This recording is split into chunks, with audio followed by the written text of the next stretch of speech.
All right, so have you ever heard those stories about Damascus steel swords? The ones that are supposedly sharp enough to cut a hair in midair? Oh, yeah, definitely. It's the kind of story that sticks with you. For sure. I mean, there's a reason those legends have been around for centuries. But how much of it is true? Like, were those swords really as incredible as people say? That's what we're diving into today, right? Absolutely. We're going to try to separate the myth from the reality of Damascus steel.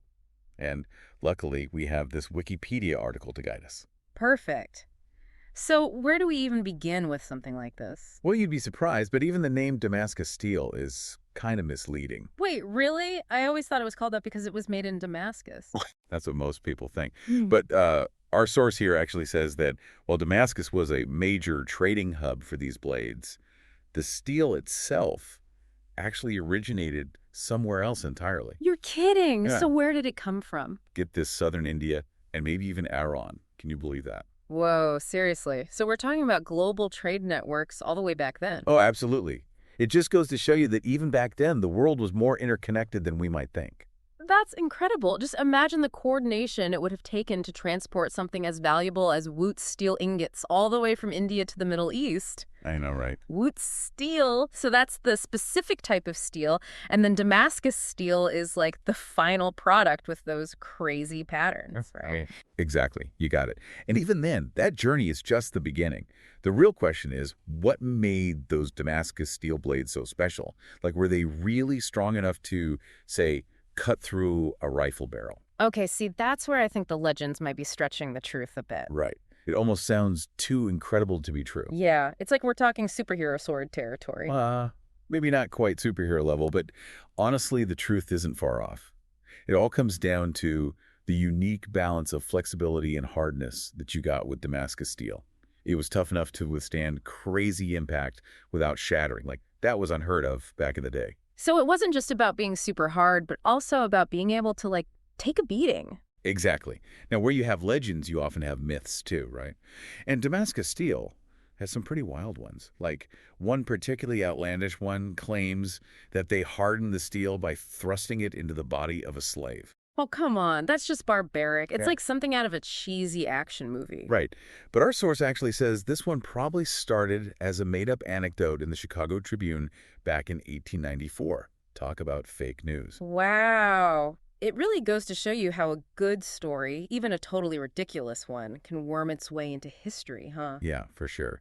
It makes you wonder what else we might have gotten wrong over the years. It really makes you appreciate digging for the truth. But even setting aside the crazy claims, the actual techniques they used to create Damascus steel must have been insanely sophisticated. So what was their secret? What gave it those almost magical qualities? Well, it all comes back to that wood steel we were talking about. Okay. So unlike the iron that was more common back then, wood steel was created using a process called crucible smelting. Crucible smelting. All right, you're going to have to break that down for me. I'm picturing a bubbling cauldron and maybe a wizard or two. Uh-huh. Well, not quite a wizard, but you're on the right track with the cauldron imagery. Picture this: a superheated clay pot called a crucible. Oh. And inside, iron was mixed with certain materials and heated to incredibly high temperatures. In this process, unlike anything else at the time, it infused the steel with carbon, but in a really, really precise way. Hold on, what kind of certain materials are we talking about here? Well, that's where it gets really interesting. Yeah. Alongside the iron, they would add things like wood and leaves. Wait, what? Plants? You're telling me they were throwing plants into this superheated crucible with the iron? Yeah. It sounds strange, right? It sounds more like some kind of medieval chemistry experiment than, blacksmithing. It kind of was. And that unique blend, combined with a whole lot of hammering and shaping, that's what gave Damascus steel those mesmerizing patterns you see on the blades. But here's where it gets even crazier. We're talking about ancient craftsmanship here, right? Right. But recent studies suggest that those medieval blacksmiths, without even realizing it, were actually manipulating nanostructures in the steel. Nanostructures. Okay, hold on. As in, like, cutting-edge nanotechnology stuff. Yep. The same stuff we use today. How is that even possible? What are we missing here? So remember those wooden leaves we talked about? Yeah. Well, research suggests that those organic materials, when combined with the crazy heat of the crucible, may have actually created carbon nanotubes within the steel itself. Wait, are you serious? You're saying these ancient swordsmiths were unknowingly manipulating nanostructures centuries before we even had a word for it? That's the theory. That's unbelievable. And those nanotubes, those are part of what gave Damascus steel its legendary properties. Exactly. These tiny structures are incredibly strong, even by today's standards. Wow. That's just mind-blowing. It's like, imagine discovering hidden details in a centuries-old painting, but using X-rays. You're seeing something that the original artist may not have even realized was there. That's a great analogy, but it also makes the mystery of Damascus steel even more perplexing, doesn't it? How so? Well, if it was this incredible, this sought after, why did the knowledge of how to make it disappear? Why is Damascus steel a thing of the past?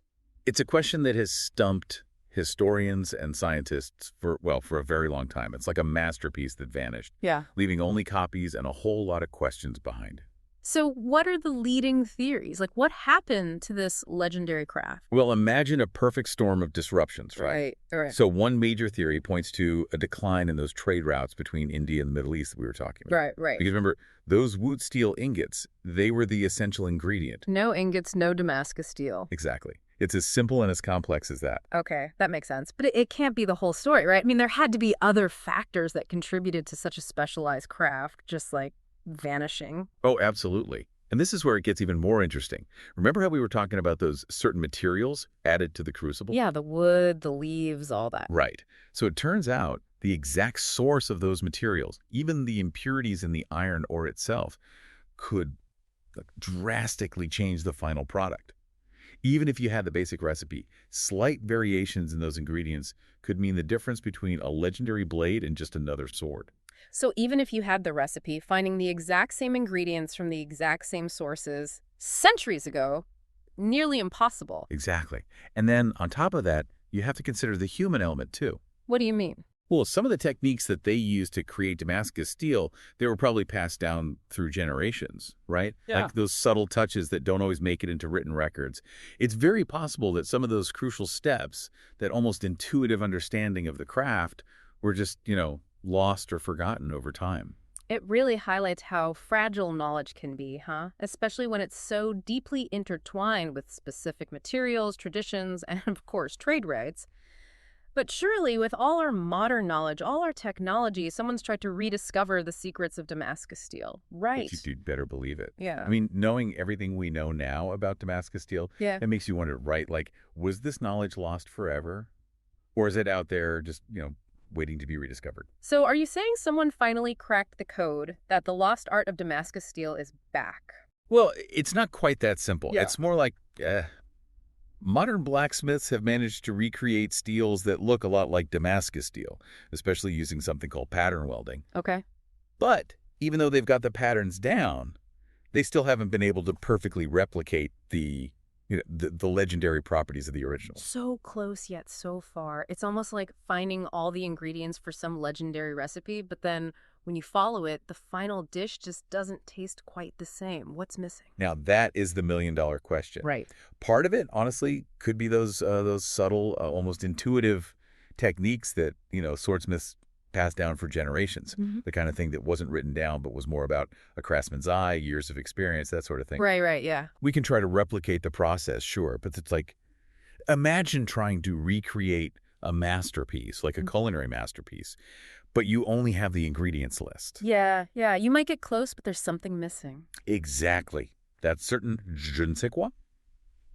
And then on top of that, you have to remember, even with all our fancy modern tools, there are probably tiny, tiny variations in the structure of Damascus steel that we just don't fully understand yet. Wow. It's pretty humbling when you think about it, that something as, seemingly simple as a sword can still hold secrets after all these centuries. It really makes you think, doesn't it? This whole pursuit of recreating Damascus steel, it's more than just trying to make, a super sharp sword. It's about unraveling these mysteries from the past, and pushing the boundaries of what's possible today. Exactly. Yeah. And who knows, maybe in trying to unlock the secrets of Damascus steel, we'll end up making breakthroughs in material science that we never even imagined. History's full of examples like that, right? Yeah. Where we study the past and it leads to these amazing innovations in the present. Like take Roman concrete, for example. Oh, yeah, good They example. had this incredible concrete that's lasted for like millennia. And it's only recently that researchers have really begun to understand how they did it. And now that knowledge is inspiring a whole new wave of building materials, ones that are more durable and more sustainable. It's incredible. It's a great reminder that innovation isn't always about inventing something entirely new from scratch. Sometimes it's about, rediscovering and reimagining the brilliance of what came before. I love that. And hey, maybe, just maybe, Damascus steel, with all its beauty, all its mystery, still has a few more secrets to reveal. Secrets that could, have a real impact on the world today. Now, wouldn't that be something? To think that something as simple as a sword could hold the key to the future. It definitely makes you think. And on that note, I think we'll leave our listeners to ponder that. This has been such a fascinating deep dive into the world of Damascus steel, a journey through history, science, and of course, the enduring allure of the unknown. Until next time, keep exploring.